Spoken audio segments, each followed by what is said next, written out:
I'm Jenna Seery, a bookseller and associate producer of Poured Over, and today I am joined with Claudia Dey, the author of Heartbreaker, her new book, Daughter, and frankly, one of my favorite voices in fiction, hands down. So, Claudia, thank you so much for being with us today. Oh, thank you so much. It's great to be here. So this book is Daughter, your newest work. You are a novelist, you are a playwright, you do a million creative ventures. This book feels so special and so unique. It is atmospheric and it is encompassing, and these characters will drive you around the bend and back, and yet you find yourself caring for all of them at the same time. It's an experience.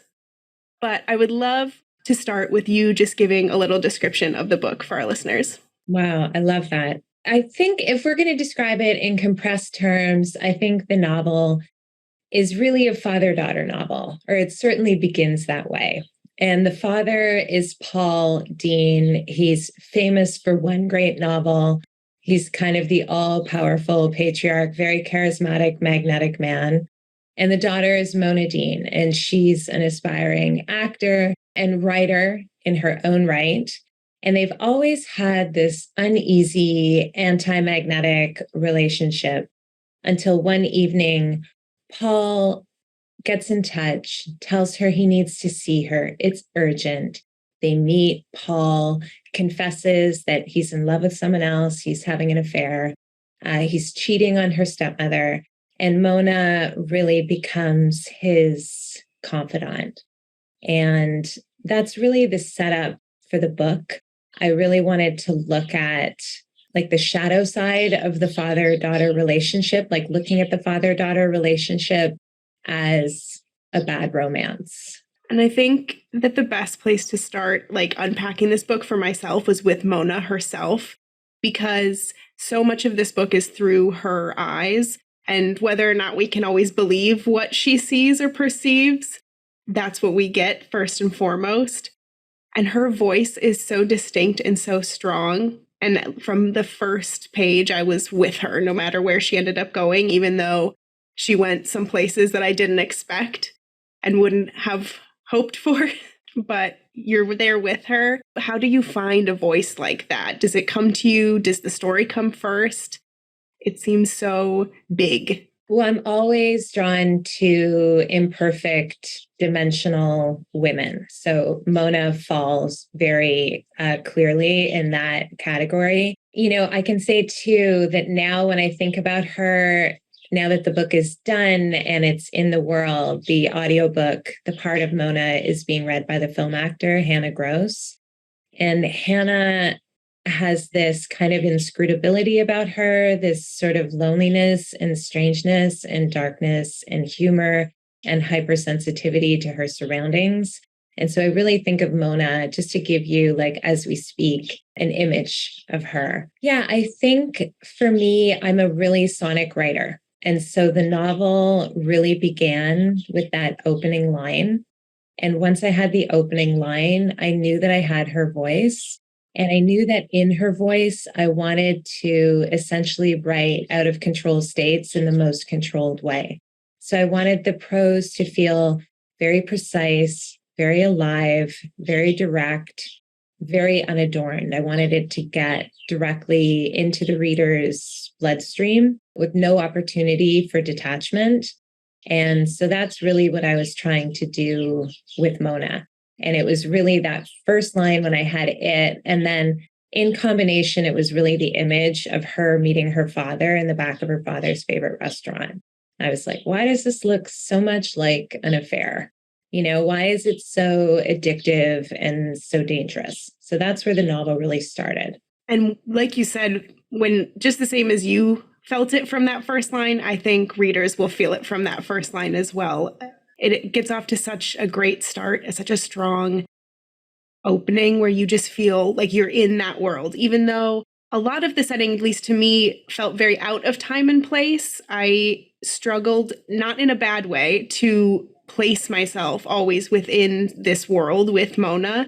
But I think that enhanced the way I read, because just as much as she feels untethered in the most controlled way through your writing, I was a little untethered as I was going through. Oh, I love that. I love that. Yeah, certainly this is a book where I didn't spend time on description. I felt that description created resistance, and I wanted it to be a novel of interiors, a novel of relationships. And so I didn't want to spend my time describing a room or a sky or a hairstyle or a pair of boots. I felt very kind of post romance in a way writing this book. I wanted it to be as granular as it could be, but also only what was needed. I wanted it to be like clarification through reduction. And you saying that you always are looking for these specific female characters. I mean, I think there's like a big trend, a big push right now for sort of these like feral girl books, these feral women books that allow a freedom that has been sort of not afforded to female characters in the past, like a rawness, a unlikability, because so often we're confronted with this idea for female characters, I think, that they must be likable, whatever that means. Yeah. But this steps outside, and you do care for Mona, even when she is not, quote, likable. I always cared for her. Yeah, I love that. I think for me, I'm always interested in writing women who blur the moral codes or the societal contract. That's when people get really interesting for me, is when they start to behave like quote unquote badly, especially for women. It's so pressurized that we behave in a way that's pleasing, that's polite, that's acceptable. It's so easy for us to be coined difficult. And so I always like to go like directly to the meat of that kind of behavior. And between all the female characters in this book, I think you get every shade of that, like every facet of where can a woman fall in that gray area. I think the character that I was drawn to the most in this book, and for better or worse, is Cherry. She is my favorite piece of this. She's the stepmother who Paul's having an affair on. I was so drawn to her in this book. Yeah, I mean, she is kind of the villain in the book, you know, as much as I'm like not interested in drawing heroes and villains. And one thing that I did, I went into the novel with a set of clear intentions, but I was open to disruption. And I found myself, as I wrote, like transiting between points of view. And so suddenly I was inside the very like prickly mind of Cherry. And I was so interested in how we, like, the ultimate truth is what we perceive as right. We think of ourselves as good people. We think of our story as true, you know, as absolute. It was actually such a delight to write her like conviction of her own rightness, but also her hurt, you know, and she's such an injured person and she injures so much. You know, she creates so much chaos. There's this kind of constant emotional chess happening within the family. It's very complex, a lot of machinating and manipulation. And she's really kind of this silent, you know, stone cold queen of that. I think her being a styrofoam heiress like was such a perfect, like I underlined it like 6 times because it just feels so perfect that that's the thing, is this styrofoam, because it just sort of felt very much like her personality in several parts. Right. Amazing. The perspective was also really interesting because obviously we have sort of a first person look through Mona's eyes, but we get these other scenes that she can't possibly know about and these other glimpses into other characters' life. And we get that balance between the interiority of Mona and sort of understanding this big chessboard through pieces that we would have missed had it all been through her perspective. Was it difficult to balance writing those two in those two veins or from those two perspectives? It was kind of a relief, actually. Like, I think what I was after with the book is really creating closeness with the reader. That's what I'm interested in. And closeness with the reader for this book is achieved through closeness with Mona. And oddly enough, I felt like as I transited through the points of view, that it just got us closer to the center of the book, to Mona. You know, it was playful for me. it was like strange and playful to get into these other voices, these other points of view. And, just on a kind of mechanism front, it created a lot of velocity. It makes you want to, I'm always interested in the page being turned, right? You want to plant one thing at least on each page so it gets turned. And the points of view shifting created that kind of like speed, and momentum in the book. So my editors, like internally, we called them cameos. My friend called it like the ghostly writing. For me, it was actually such a pleasure to move behind other characters' eyes. It created so much tension and allowed that propulsive feeling of wanting to know more, because it allowed a view into this world that wasn't just from Mona. Because I felt so much when I was reading that I just wanted to know, like, what was the truth? There's so many moments where you're not sure what's really happening, or if the way that something is being perceived is what the truth is. And not to say that those other sections are the truth either. We may never know because it's whose truth, but it added so many layers in that aspect. Do you consider Mona an unreliable narrator? Do you think that we're supposed to be right there with her, or are we supposed to have like a degree of skepticism as we go along with her? I mean, greedily, I want both. Like, they're all unreliable narrators, right? Because they're only kind of presenting their own like subjective view of the world. She's so the anchor, like she's so the spine of the book, and like carries us through, even though she's in these like very graphic cycles of self-inquiry and self-loathing and self-love and self-protection. She carries us through with such like assuredness and confidence. And this like view that she has, I mean, it comes back so much to the family, and it is this complicated web of family and all these voices layered on top of each other. And I think most of us who have families know that truth within groups of people like that is always different from one person to the next. Like if you ask between Mona and her older sister Juliet and her younger sister, what is the truth of anyone's situation, you're going to get such radically different answers if you ask them all about the exact same event. Yeah, exactly. Exactly. And I think that that's what I was really interested in portraying. I didn't want to write a solipsistic book that's centered on a single person and her point of view. I actually I love being able to see the central character from the external view. And so we do get to see her from Paul's point of view, from Wes's point of view, from Cherry's, from Annie's, and of course from Eva's. It's the best way, I think, to understand a character is through the descriptions from others. Absolutely. Absolutely. And the family aspect of this book is you write about families a lot. I think it seems really prevalent in sort of what you bring in your fiction. Heartbreaker, you have a really strong mother-daughter sort of feeling.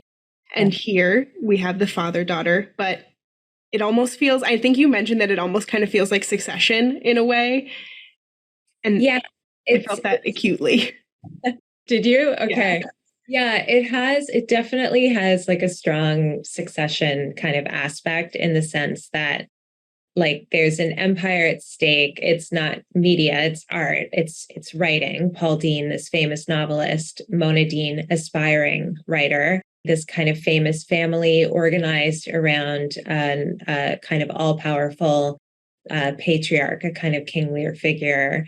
And then the embittered cold stepmother and the kind of viciously competitive siblings, and these broken expressions of love as well. Like there's a lot of tenderness in this book, as there was, strangely, like very misshapen tenderness in Succession. And yes, the love can be extremely self-serving and sometimes a form of manipulation. Yeah, the other point that I would make about Succession is that, in the end, I think even though our families like organize ourselves around these men, it's the women who orbit these men who are just so much more interesting and possessed by a far deeper talent.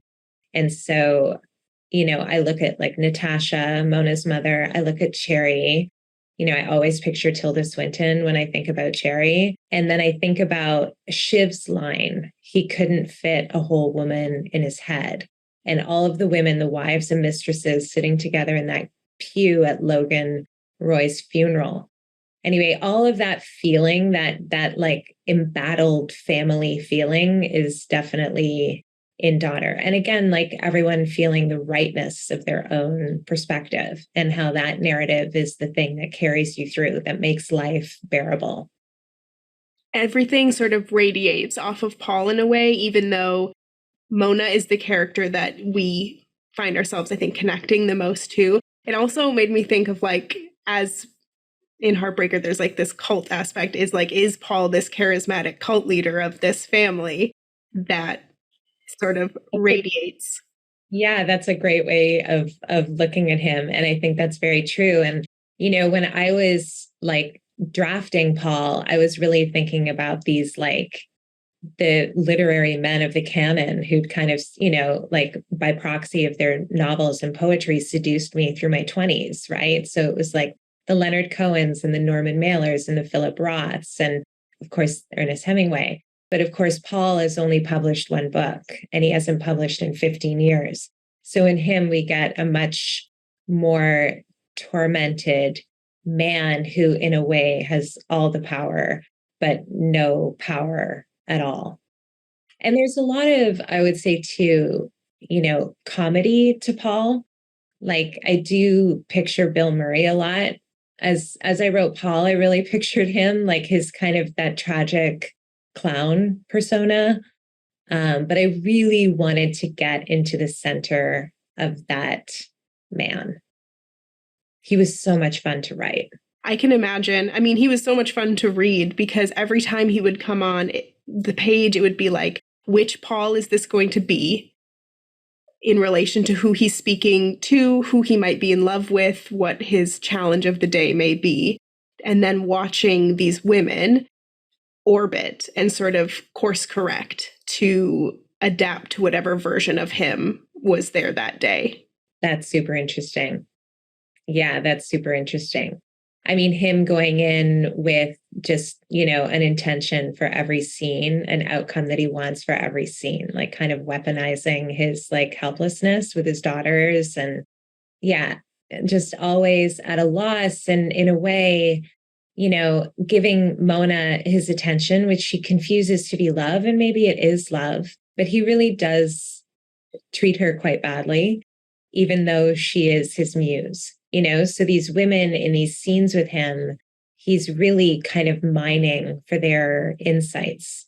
And that's especially true of Mona. Like it's a very parasitic dynamic between the two of them, even though, again, there's like a lot of tenderness and like kind of strange comedy between the two of them. And when Mona goes through her darkest days, it's Paul who she feels closest to. Right. So just the strangeness of how life works and who we're drawn to, depending on where we are in time. And I think especially even though she feels this connection to Paul, even though it's her mother who's there every day, her mother who's supporting her.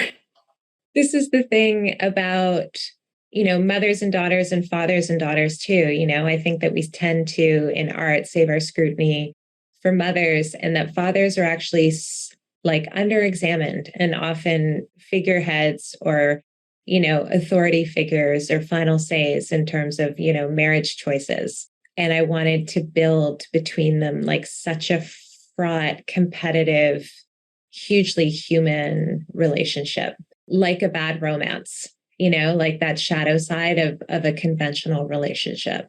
It does have so many moments that feel like a tragic romance more than a family novel. And I had to stop and be like, oh, this is what happens when these feelings get perverted and shifted and moved over to this place. And I think it happens so much. We see it in the art world itself because these big creative people are translating their ideas, whether Paul is writing his daughters into the people that he hopes they are or that he needs them to be, or whether Mona is translating through her acting, sort of projecting out what she needs from these other people.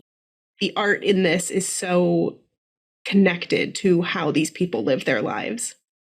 Yeah, that's a beautiful point. And I think that that's really the book itself. It's like I wanted to strike that very live nerve of the father-daughter nerve. And I really wanted to look at a young woman who is coming into her own power as an artist, like making art as making selfhood. I think art acts in this novel as a connector, as a wedge, as a healer, as the trauma itself. And for people who are creative in any way, I think all people are creative in some way, but that reading it and having it connect through these people sort of opened up a lot in the world, in the space between these characters. And in themselves, right? Yeah, I think that that's very, very true. And there is trauma in the novel. There are two kind of major traumatic events that I depict in the novel. And I was really interested in where that makes art and makes life, just in the way of like the hot voice of an intimate in your ear. I wanted to get as close as I could to life, to how life feels. And look at Mona, especially as like a cumulative aggregate person. I didn't want to write her at all in the abstract, like vacuum packed as kind of a plot piece.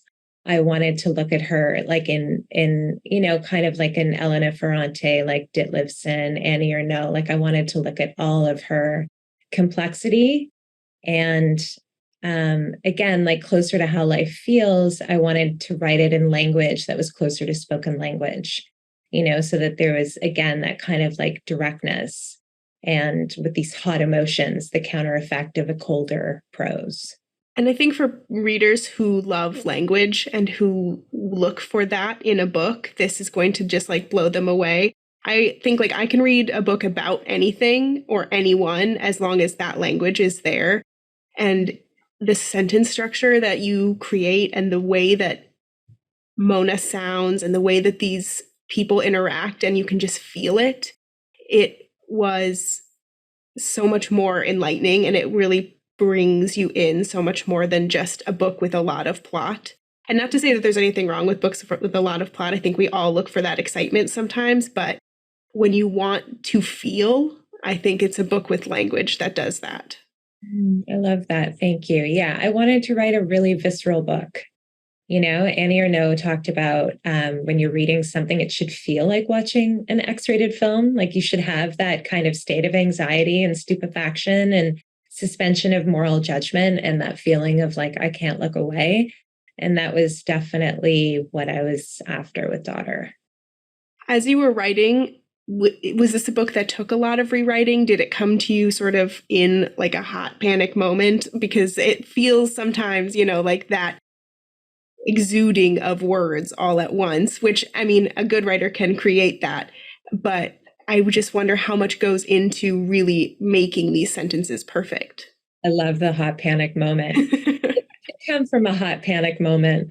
I wrote it during the pandemic. And what I found was that I was like circling a few different novels, but none of them, they all felt like false efforts. I knew they weren't right. And I felt impatient with fiction as I was perceiving it in terms of like conventional structures and, I don't know, making a line more beautiful and describe, like it all just felt beside the point. I had this new fear, a new impatience. I needed a new way to work. And once I had that first line, like once I knew the kind of cadence and how the book would sound, I ended up writing that first draft in like kind of a single sitting of 2 months.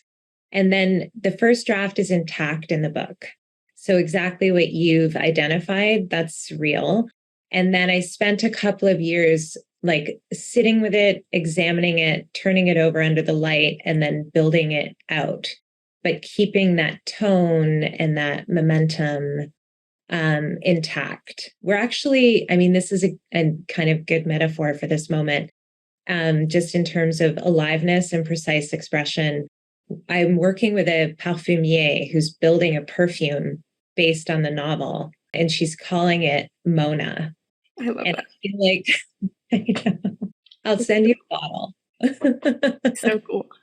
I feel like it just kind of sums up everything in terms of like distilling something while keeping it just completely alive. This book feels so crystallized and so like a moment in time, even though there is quite a bit of time that passes in this book, but it feels so contained. And as much as I kind of, you wonder, like, after the book ends, what's happening to these people? Like, are they okay? But for some reason, for me, like, I usually like to think about what kind of happens to the characters after the book. But in this instance, I just want to know them within these confines because it feels so perfect and right. Wow. I love that.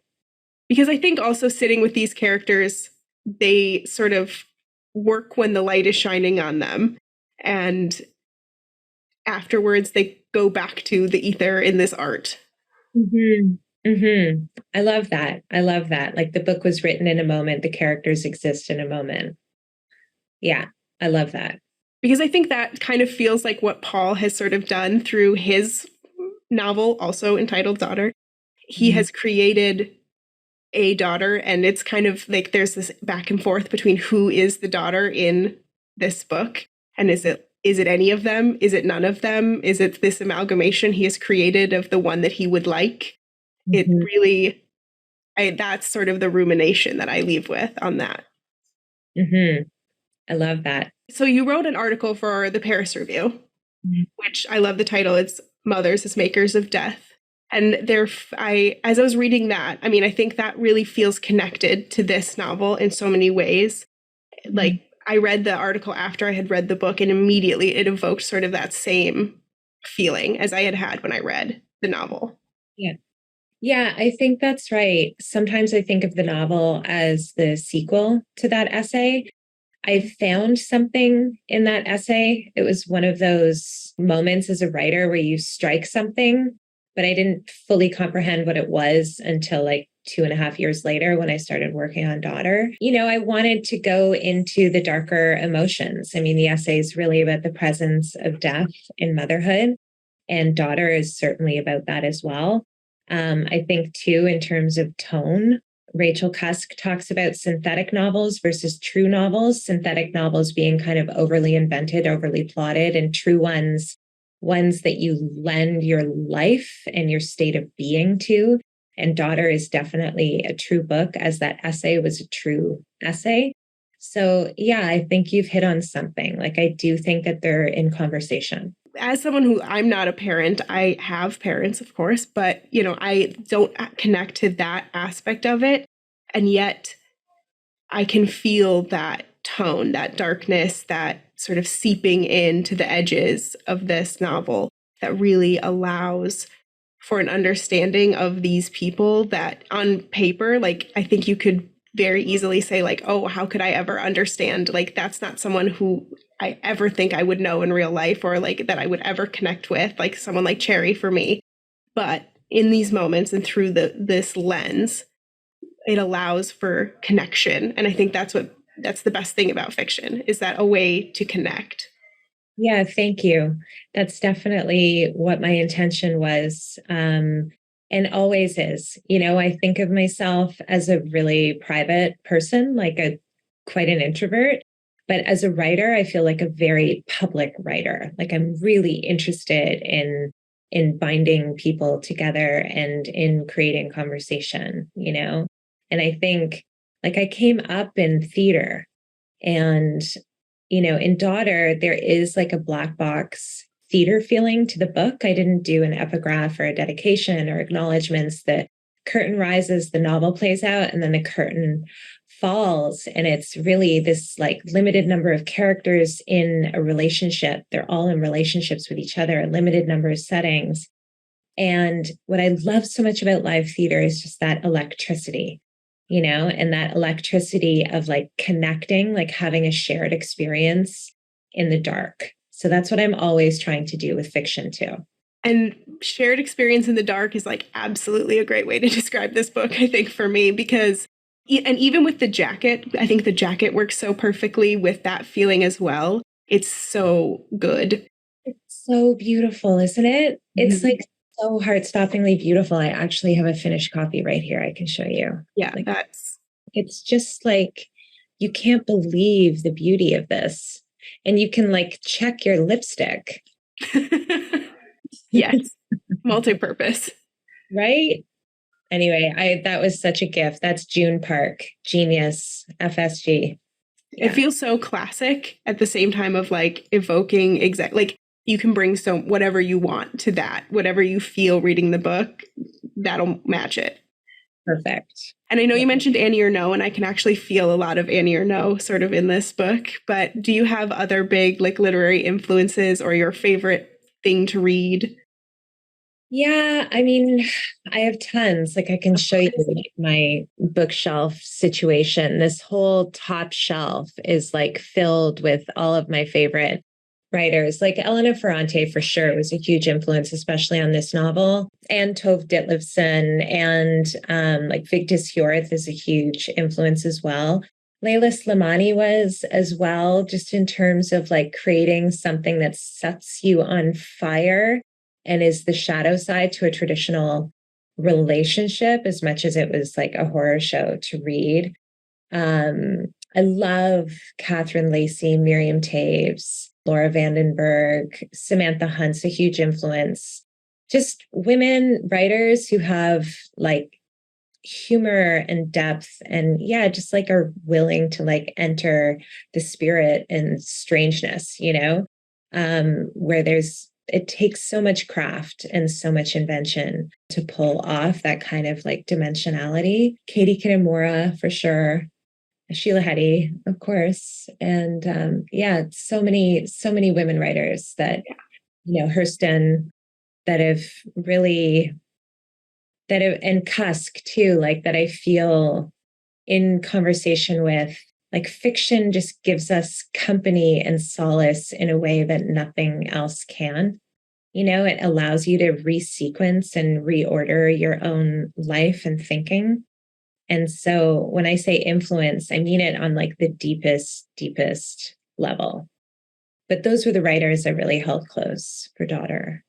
I think that any good book will, I honestly, I think any book that you read and that you put time into understanding and being open to is an influence. Like I feel like every time I read something, whether I can even tell that I've connected that deeply with it, it's in there. And this book and your previous book, I've absolutely changed the way I read fiction because the words, the choice, the character, it all comes together in these ways that I can't wait to get my hands on over and over again. I'm a big rereader, so I go back to these, I go back to things a lot because I have to just keep understanding them. Amazing. I love that. Thank you.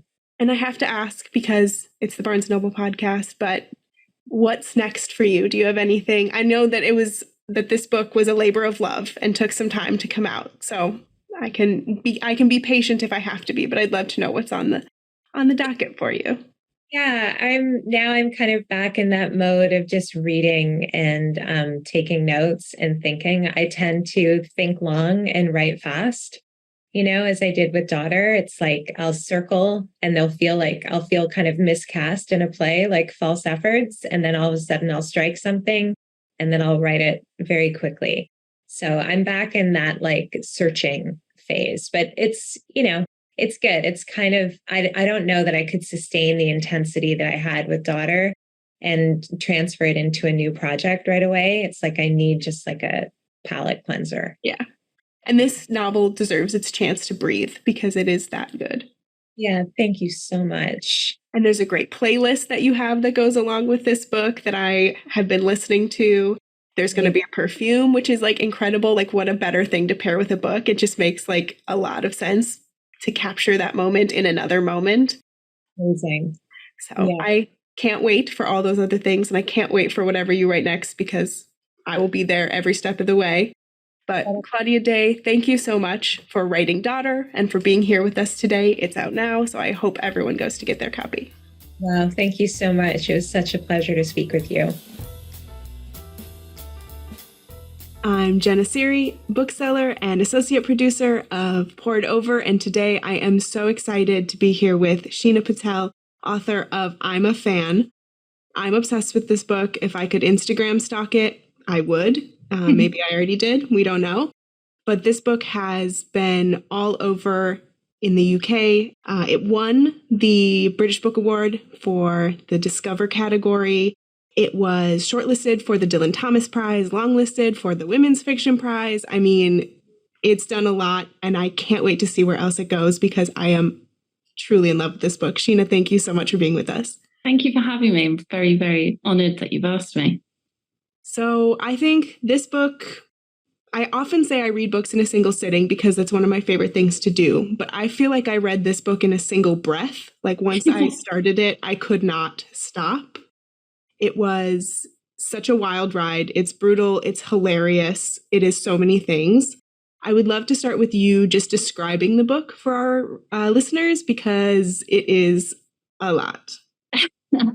In the simplest way possible, it's a story of a woman who is stalking another woman who is the other lover of her lover. Everyone's very messy and no one is a good person.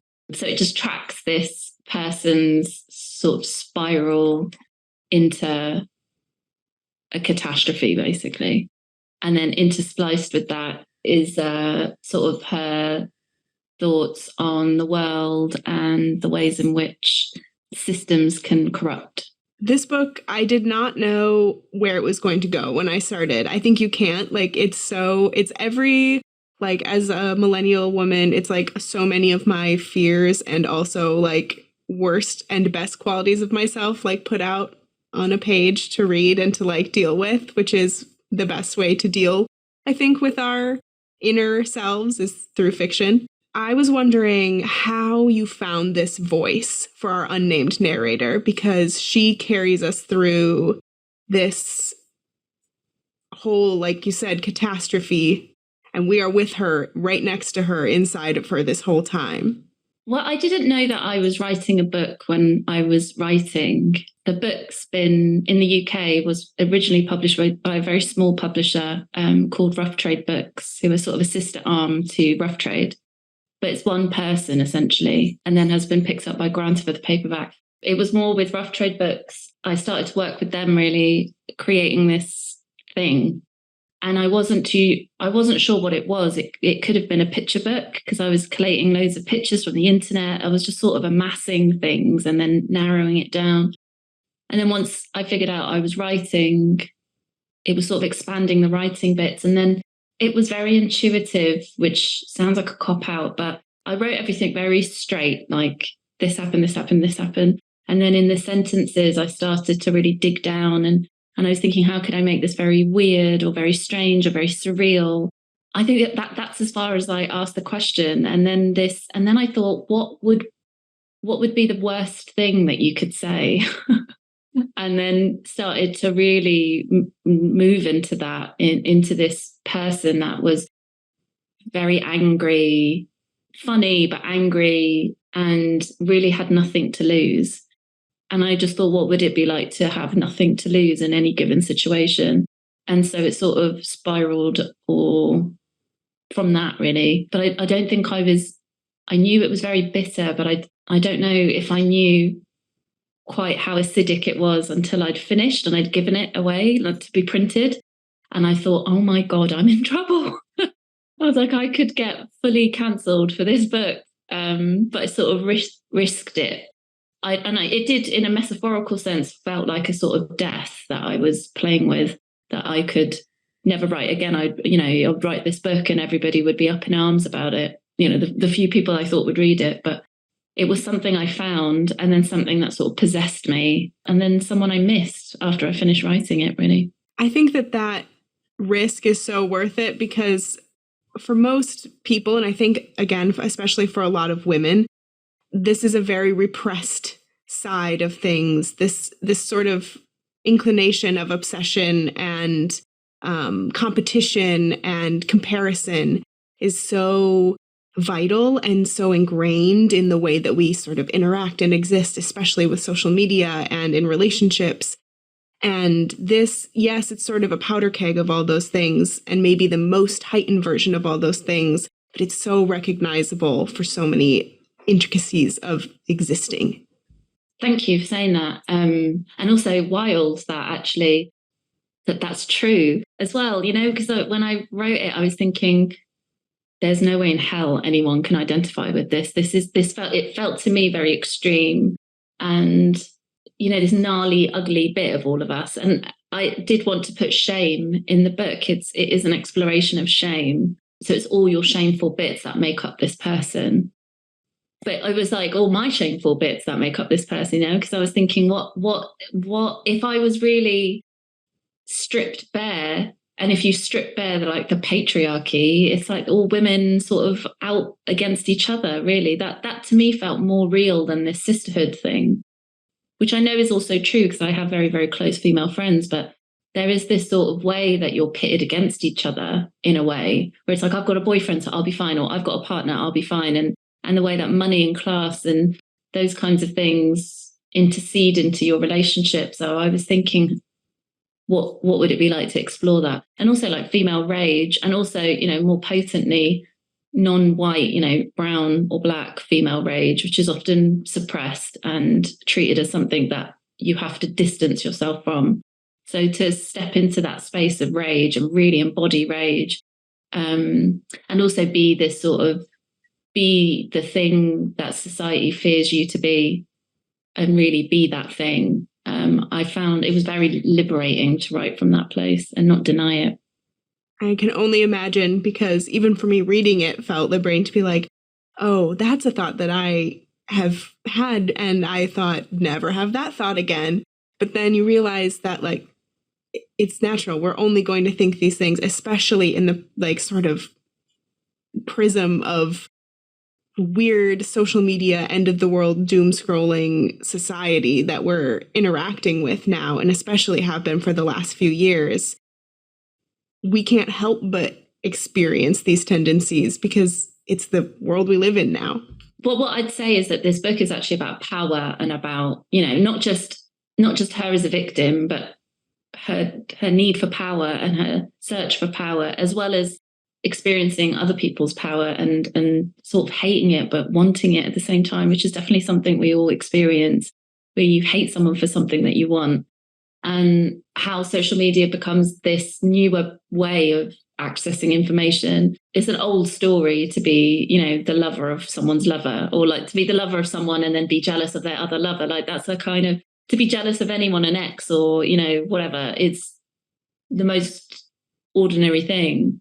But social media adds this like terrifying edge to the need for knowledge, and the way that, you know, being a detective, you can hurt yourself by your quest for knowledge, and then you only have yourself to blame, really. Yeah, it was just interesting to mix these things together. The way that you describe social media as this sort of like the making people the most accessible that we have ever been to each other. I mean, our narrator will look up an estate sale and be able to just go in a way that we wouldn't have been able to do that before. We can't track people's every moves. And yet we are so isolated because of it as well, because we're trapped in these worlds that we create for ourselves and these imagined relationships we create. And it's something so specific that I think not a lot of fiction, not a lot of books get right, because it's such a delicate balance and because it's so sort of ever changing. But this is such of the moment. I was like, this is exactly how social media feels. That's really great. I didn't want to be cringe, but I really wanted to capture now. Like that was a very specific thing for me, was like even the rent prices have dated in it, because I was asking someone, like one of the publishers, like, should I update the rent prices because this is wrong now? It's not, you can't get a 2-bed in London for 1,200. That's a like absolute joke. But it just captured that moment of like when, you know, it's just, I was just prepared for it to date, because I thought a lot of the stories that Black and brown people have access to or tell are ones of nostalgia. And Britain is in the grip of nostalgia. I mean, it's a very nostalgic country. And I didn't want to tell a story of a country that, you know, I don't know, that I would have to imagine, I would cartoonify in my head. Like I know London and I know Britain and I know this is what I know. And I thought I really just wanted to take a photograph of what our behavior was, because I was asking a couple of friends at the time when I was writing. It's not that I told them I was writing, but I was like, do you like stalk someone on, like, do you stalk people on Instagram? Like, do you end up going in rabbit holes? And I mean, this was pre-pandemic. I asked them, it was like kind of just before the pandemic, or just at the beginning. And they were all like, yeah, we do sort of do these influences. And you're just thinking, God, this is like widespread. Or this thing where you're looking people up, and then when you meet them, you pretend that you haven't looked them up. I memean, it's so prevalent in all of our relationships, and how that adjusts how you value people based on how many followers they have. And I don't know, the book deals you get, and who pays attention to you, and who rubbishes your opinion and who doesn't. It's just very weird that we're like numerically valued through social media. And like, we've always been like that. It's always happened because it's like how much you earn or what house you live in. But it seems so weird that like within our age group that this happens, is that somebody with 300 followers, you'd be like, oh, well, I don't care about them. You know, what would it be to write the story of someone who does have 300 followers and write the story from that person's point of view? So I feel like a lot of books about the internet always write them from, you know, with aspiration in mind, always looking towards the person that's the influencer, or has the thing, has the house, has the boyfriend, has the marriage. And I was like, what would it be like to write a story from someone's point of view that has none of those things, which is most of us, and write a story of like sort of revenge. Especially in like this world of micro influencers that I think we live in, of like people that, how often do I see someone on Instagram and I'm like, they have 80,000 followers, and like, who are they? Like, how did this happen? I think something, and I know that this is in the book, I felt this again, this sort of like mediocrity of whiteness that pervades so much of social media in this like micro influencer sphere of like, are you just thin and white? And yes, this is why you have these followers? I don't know. I remember when Instagram first started, like I can also remember going out, and I can remember going out, and like I don't go out now, but I don't. But I can remember going out and meeting with friends, and those friends being like, that person's Instagram famous. And this democratization of celebrity was just really interesting, and how that kind of how that tilted the media at the time, because they weren't, before it was the media that would decide whether or not you were a celebrity, and then suddenly Instagram came and like took that power away from them. But then we started to use that power against each other. Yeah, it was just interesting to write a story like this and sort of capture now, like our behavior right now. And I think like in 10 years, looking back, this book will be like completely different feeling, because we will have some new, we will be a part of social media. It'll be like implanted in all of our brains, and it'll be like that Black Mirror episode where everyone can see everyone's ratings at all times. But actually followers are that. Yeah.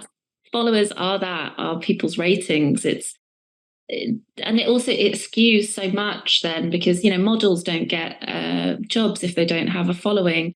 That it does happen in publishing, where people with very small followings or no social media presence at all won't get picked up, because there's sort of the expectation that you've got this business behind you, that you've become a brand, and then you're your own small neo-colonial, you know, like financial system in a weird way. It's like you have to, but you become your own small brand, and like, this is part of my brand. Or I mean, I joke because like my dad was in the queue when the Queen died, and I joked to someone, I said it was so off-brand for me. But actually, it's like, it's that sort of thing. It's like attributing other people's behavior or your own behavior to a certain type of narrative sense of who you are, just the way that companies do it. So I just think it's really bizarre. It's bizarre behavior, and we all do it.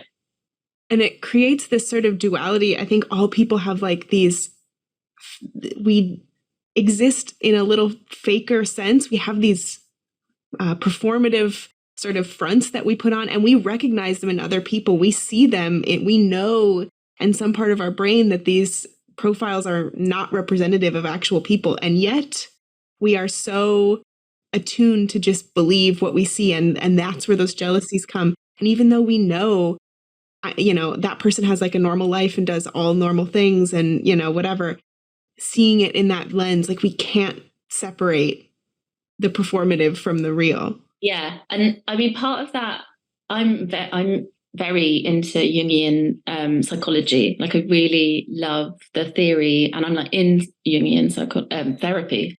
But there's also this podcast called This Jungian Life, which like I'm totally obsessed with. And there's this idea of persona and shadow. And I was thinking about those things when I was writing this book, because the internet is like the perfect, like Instagram and whatever is the perfect foil for persona. And then all of the shame and the jealousy and that is in the shadow, because that's what lives in, it's what you think, it's what you edit out of yourself. And so nobody else sees that you are also this jealous, gnarly person, because everybody's busy being shiny and being like, look at my life and this is da, da, da. So then everybody ends up feeling bad about themselves because no one's being genuine. There's no connection through vulnerability, which is really the only way to connect with anyone, is to be like, oh gosh, I feel like that. Do you feel like that? And then you become friends, because like that's how it works. But you don't become friends with someone being like, my life is amazing.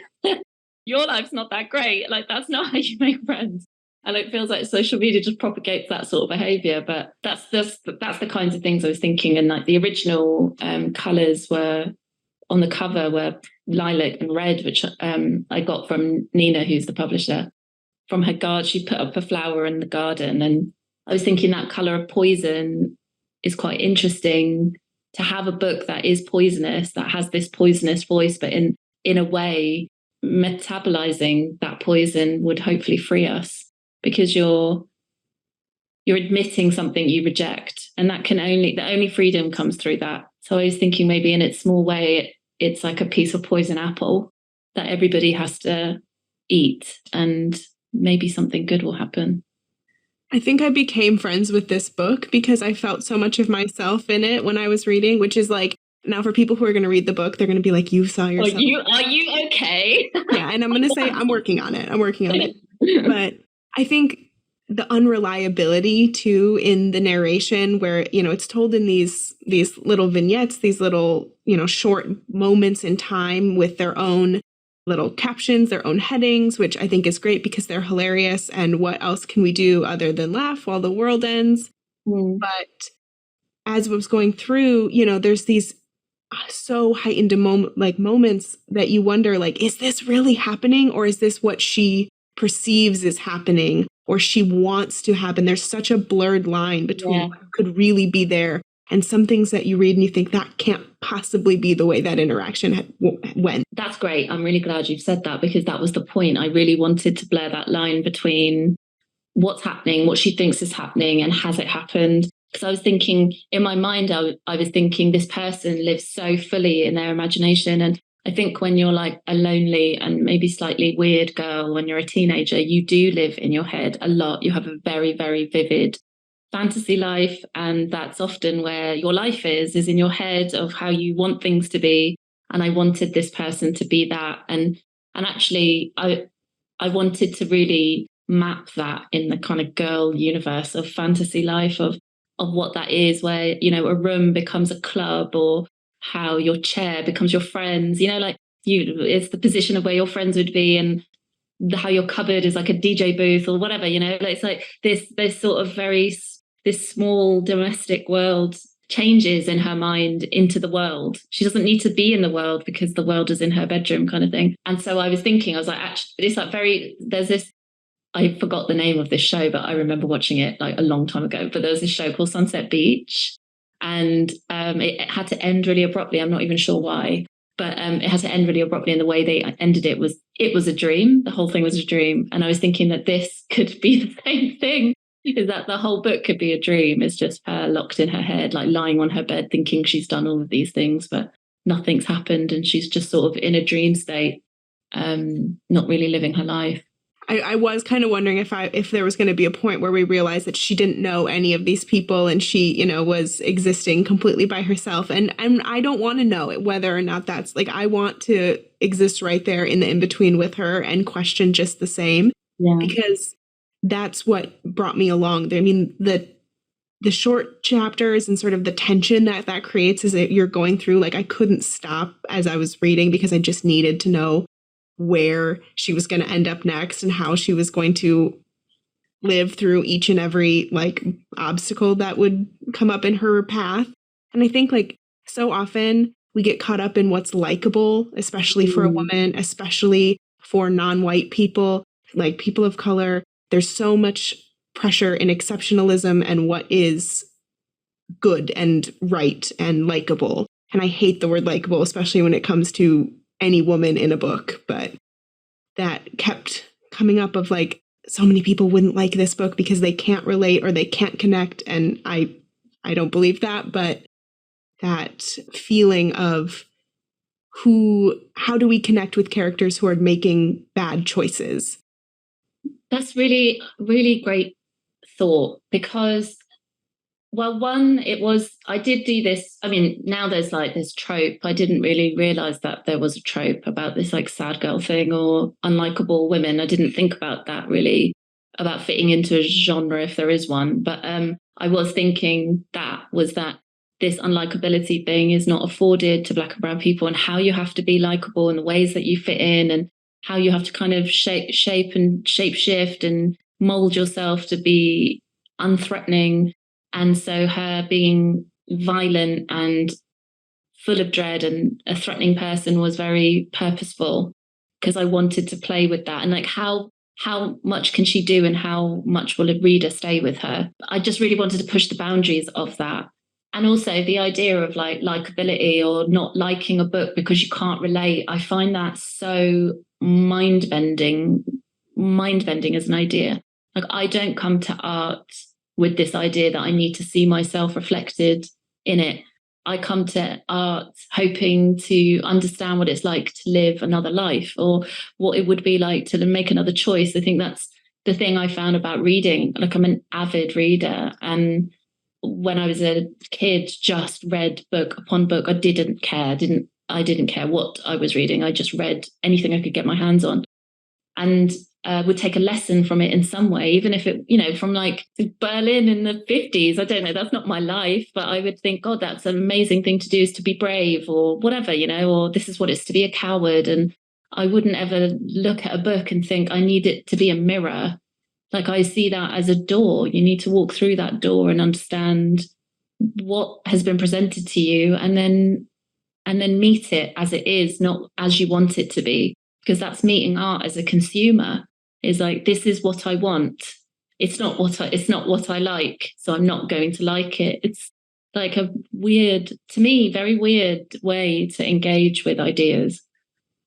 And for me, I think some people that maybe aren't avid readers think of reading as like a solitary experience. And while it is in like a true sense, for me, there's nothing that is more community-based than reading and being a part of, especially fiction, because one, I'm constantly talking to my friends and family and everyone and saying, you need to read this. What are you reading? But I also feel that connection with authors, with characters, with people that I'll never meet or will never have any connection with other than I read their words and now I understand a part of them a little bit more. Yeah. And I think so often now, with the way everything in media is so siloed into these genres and tropes and like experiences, and people are like, I'm a this kind of reader, I'm a that kind of reader. And it's like, that's so limiting. There's so much. You can have a favorite, but you got to try it. As a teenager, I was a much more open reader. I would read like anything from like obscure Japanese literature to like chick lit or whatever it's called now, like romance, and I would read all of it. It was just interesting to me to read all of it. Crime, whatever. It was all just reading. And whether it was a good book or not, that's all I cared about, was if it stuck with me. I'm a bit more snobby now, but like I'm kind of jealous of my teenage self that would just read anything. Also, she didn't work and I do, so I have to be a bit more choosy. You never know what you'll like. I think that's what I come to it as, is that how could I possibly know what I like, It would be a poorer life to self-determine what I like before I encounter it, I think. I think for me too, it goes back to like who gets to tell what story and then who gets to engage with it. I think where there's so much more openness now, and we're finally making some progress in getting stories told that have not been told before and opening some doors. And now there's just like, I'm even through things like TikTok and, you know, exposure online, a new generation of readers coming. I'm just so hopeful that we can just continue to expand and continue to grow. Yeah. The best thing is when you like a book and then you tell someone that you like, you know, that you'll like this. I mean, that's the best way to encounter anything really, is like someone you really like something. So you like it, you know, or don't. It's just, that's interesting to me. But I hope people don't give up on meeting something that they don't necessarily agree with and then therefore decide that they don't like. That would be sad to me. But what I wanted to do with this was to make something quite scary and to scare the reader. That was my intention, was for it not to feel safe and for no one to feel comforted while they read it. I wanted it to be a threatening experience. Because I experienced that once reading a Cathy novel, and I was like, this is the most magic thing you can do to someone, is to terrify the living daylights out of them with a book, which is to me like the safest place you can be. But to make this place of like fulfillment actually quite scary was hilarious. So I thought I'd try it. Definitely brutal is a word to describe how I felt when I was reading this, especially with the really short chapters, I guess. I'm not sure what you call them but like when it would be like just a blip of a situation and I'd be like, no, what else happened there? Because there's more and I need it. I'm never going to get it. I was interested in like the white space on the page. I'm really, really fascinated by negative space. And I was interested in like how those chapters would breathe. So just having a sentence and then that sentence sort of pulsing through the white space of the page, and the white page being as weighty as what was written. I think those were the things I was thinking about when writing. It wasn't just what I wrote, it was what I'd left out and the space around it. I was asked, because paper's really expensive at the moment. I mean, I'm not sure if it still is, but it was going through the roof when this was being published last year. I mean, there was like a shortage of paper. So they were kind of, rough trade books were sort of pushing me to have all the chapters underneath each other so they could save the paper. And I was like, no, I think it has to be on each page and each section has to have its own title, because I needed that white space to exist. If I have one favorite thing in books, it's form. I think I love something that plays with typography, with spacing, with how chapters flow together. It makes the reading experience so incredible. So this book I was in from when I saw the setup altogether. And I know you write poetry as well. And some of these short chapters really almost read as prose poems. Well, I used the structure as poetry. I use the structure of poetry. I mean, I'm not a poet. I haven't written a poem in a really long time, and I'm an awful poet. But I like that structure of poetry because I thought, because the root of stanza is in Italian is room, and I thought, wouldn't it be really interesting if each of these moments were like a room you could walk into, and it didn't really matter what order you walked into them in. You could put the order together yourself. I mean, and actually the order of the book could have happened in any whatever order. This was just the one we settled on, but it's out of order because of and it also borrows the structure from scripts and TV, because I work in television, I don't write it, but it's that idea of like a load of scenes together make a sort of bigger sum of its parts, It's this broken up narrative where you'll go from one character, then you'll go to another situation, you come back to the first character, go to a third character, go to a fourth, come back to the first, and it's all jumping around and you're having to piece it together. And I thought we're much more used to doing that when it's television, but less used to doing that when it's books. And I was thinking, how could I import that into books?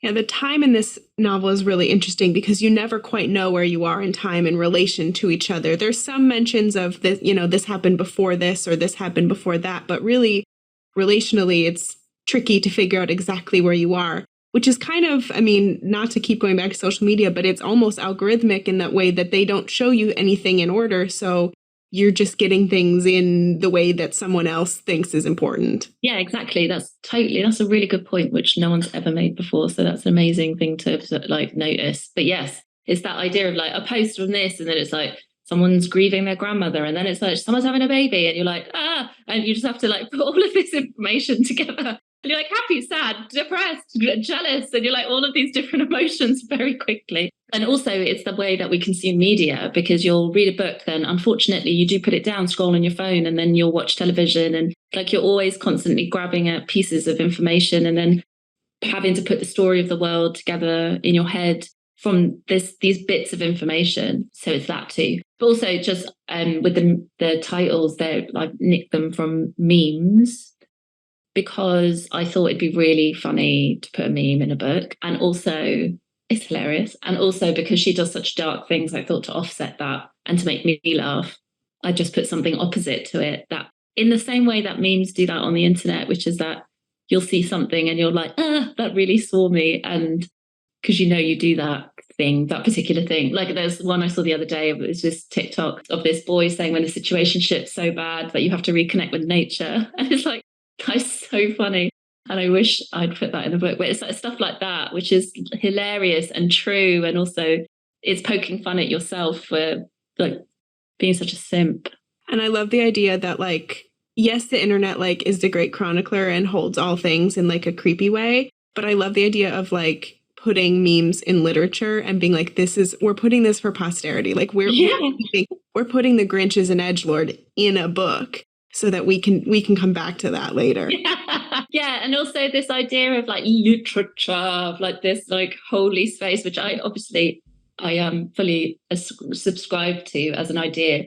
But also even that idea, I mean, it's part of my nature to poke fun at anything that tries to hold itself too seriously. I mean, I do it to myself, about myself. And so I thought it'd be really funny to poke fun at this very sort of earnestly jealous, stalkery character and like poke fun at her, and also poke fun at the idea of even writing a book, because like who puts memes in a book? I mean, who does that? But it's actually hilarious to also put all of these, you've said it's like prose poetry, but to put sort of, which I was aiming for, I was always aiming for poetry in the sentences, but to put poetry next to memes and to put it near all these different like mass and highbrow and what is seen as like mass culture, whatever, and mix it all together and see what would happen, because I didn't know what would happen. So I didn't want to exclude anything. I wanted to kind of mix it all up.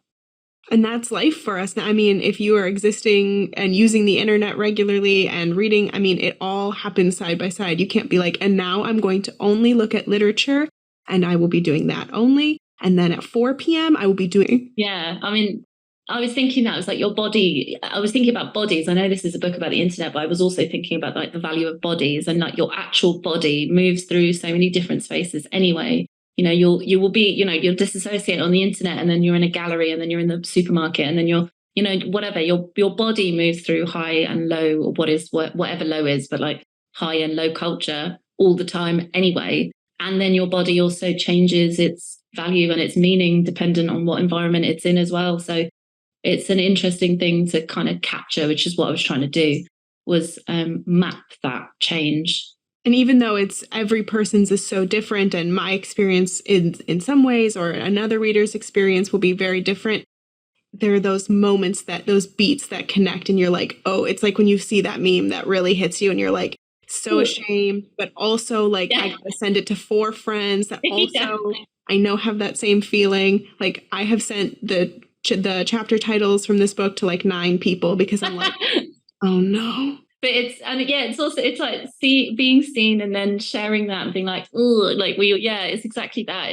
It's a really, and it's also sending memes specifically. I know a friend that loves Karl Marx and raccoon memes, so I just send her those memes if I find a good one. I'm like, I know that you like Karl Marx memes, but I don't even know how I know that she likes that, but I will send them to her. And it's those sorts of things where you're just sharing stuff, very specifically tailored things. But, memes are so interesting and how they're so mass, but so specific. I think they're, as an art form, extremely good. And getting to combine it with this, highbrow form of literature, of, award-winning literature and that's just perfect, because I think there are so many people who would never imagine that those two things can be so perfectly matched and work so well, but they do. And this narrator, I swear, like her voice has been in my head for days now. And I think you mentioned earlier that you kind of miss her. And when I was first reading the book, I was like, I don't know, like I got to get through this because I just got to see how it's going to end. But then towards the end, I was like, I really just hope she's okay. I just really want her to be okay. Yeah, I think because it was very quick, the writing process from like starting to write and then it going to publish. It was like a year and 3 months, which, you know, is quite quick from what I've since learned. But once I gave it in and I couldn't, you know, tinker with it and I couldn't change it, I couldn't work on it anymore. I was just like wandering around in London being like, oh, and also just like really missed her. Like there's something so liberating about going in and being like, into a situation. And I was like, I was like, heavy as it is, it was, it was gut wrenching, but also very fun to write. And for months afterwards, I missed working on it because it was such a fun thing. I'm just so afraid it will never happen again in that exact way, which it won't. But it was such a confluence of like ideas and not really caring about any of the rules. It was like such a fun making process. And she was so fun to hang out with. But yeah, I do feel very protective over her. So when people are quite harsh about her, I'm a bit like, meh. But I am very protective over her. I would be too. Yeah, I am. I do hope she's okay. Because I was thinking, I was like, the last bit, I was like, maybe it could have just been in her head, but, you know, maybe it did happen. But I also tried to give it a Sopranos ending because I was watching that in lockdown and I was like, I want to cut to black. Yeah, I agree. Because yes, there are nasty, like brutal, visceral bits, but at the same time, all those pieces that were like, oh, I felt that. It's like, well, if I feel those things, like I have to hope that she's okay because otherwise I'm screwed. But I think that's the best. I think I got so much out of reading. I was so lonely as a teenager, and that books became like my friends in a weird way. Like I was like, oh, somebody's felt lonely before. You know, it was really mind blowing to me to experience that. And so if I've done that through this book and I've given back in a way, I find that very moving. That I've given that feeling back of like, oh, that's me, you know, or there's a home for those bits where you're like, do other people feel like this or is it just me, you know? And I think that I have been able to do that is the best thing. The best thing about this book is that, you know, you in America, New York, you know, I mean, and I'm here in London and you're like, oh, I know that, you know, that's the same. And, you know, and you're white and I'm brown and there's still a place to meet there. And that's the thing that I find most magic about this book is that my identity hasn't stopped it from being, you know, like a thing where it's like, oh, well, it's only, you know, I can't access that. I can't access that book or whatever. It's like, this is just something other. And I'm so happy that I've made something that opens that up. Absolutely. I think that there are so many people that are going to connect with so many different parts of this book. That's the thing, this character, because she is able to be all the parts of herself and we're able to see all the parts even that normally would be hidden away under many other things, that so many readers will access those connections in different ways. And not everyone, I don't think anyone will probably feel this is exactly me, but everyone will be able to come to it from somewhere, which is really all you can ever hope in a fiction book, is to be able to connect in that way and to see things in a different way. There are so many pieces that are so different from my life. And I can say, oh, but it makes a little more sense now because I can frame it. I know there's like this, I've seen it, which is wild to even talk about this in respect to this book, but on Instagram, having seen people not connecting with it, it's just to make space for that as well. They don't like, once I saw a message from a woman who was in the bath and threw the book from the bath across the room. And I was like, ow, but also, wow. Well, I think something that made her so angry that she threw it across the room from the bath. I was like, wow, that's amazing. Which is, I definitely made it for it to be. I think people who love it and people who hate it, which I think is kind of amazing. It's definitely polarizing, but I think that's good. I think if you've made something that everyone likes, then it must mean, you know, I don't know what it means, but I'm glad I've made something that is so divisive because it's of the age as well. I mean, that's the thing is now everyone has all these platforms for opinions. And I think at the end of the day, it's great because we need to be able to share about these books that we love and that have affected us.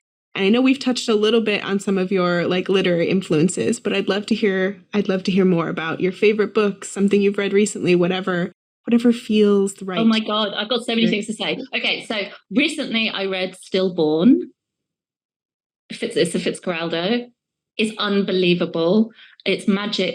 It kind of worked its magic. It was like I was on a bit of a book hangover afterwards, and it was only when I was cycling that I was like, oh my God, it means this. And it just hit me afterwards, and it was incredible.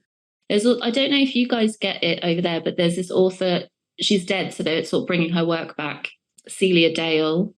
She's got this book called Sheep's Clothing, and that's coming out in the UK in September, and that's incredible as well. It's about like London and women in the mid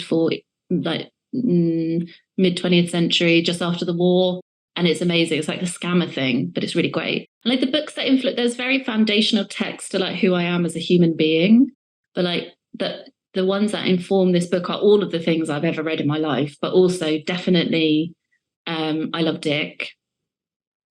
Motherhood by Sheila Heti. Also Minor Feelings by Cathy Park Hong. I read that, and I think that's what sort of moved the voice into a more unapologetic space. Rather than make her a victim, I was like, okay, I need to be a threat. I need to like embody this threat. And My Life with Picasso as well. Also really, I wanted to kind of embody some of that spirit too. There's so many books that I love. And Hanif Kureishi as well, because Intimacy is this very awful book that probably wouldn't stand up now, but I found it so shocking that he was unlikable in it, and it was so radical to do that in the 90s, I think, to make this story of this very selfish man. And I think that definitely affected me when I was younger, when I read it, and has stayed with me. And his writing is just like, I don't know, it's like sex. It's just amazing, like so visceral and physical and muscular. It's just really great prose, and I just sort of tried to aim for that. I think this would fit very well in. I think I'm a Fan fits in so well with those books. I mean, I can see how like those influences come together, and I think this book will be that for other people. I think this book will allow, especially a lot of young women, to sort of understand their power and their like to exist in their space just a little bit more. Well, that's nice to know. But I also have to know, is there anything on the horizon? Have you started working on anything new? No, no, and I feel terrible about it. Because I would love to be like, yeah, I'm working on my third book with my second coming out next month. No, I'm not, but I'm desperate to. So I'm waiting desperately for an idea to hit me. We can be patient. I'll just reread this 6 or 8 or 12 more times. It's that thing where it's like that second album, isn't it? It's like you have a great first album and then you have like a bit of a ropey second album. So I feel like I have a bit of a ropey second album waiting for me out in the future. Well, so if you could bear with me for the ropey second album. we will all be waiting, because it's going to be, I think, something really incredible. Because I'm a Fan is truly one of a kind as a novel. I loved it so much. I can't wait for readers to get their hands on it. It's out now. And Sheena Patel, thank you so much for joining us today. Thank you, Jenna. You've been such a lovely host. Thank you.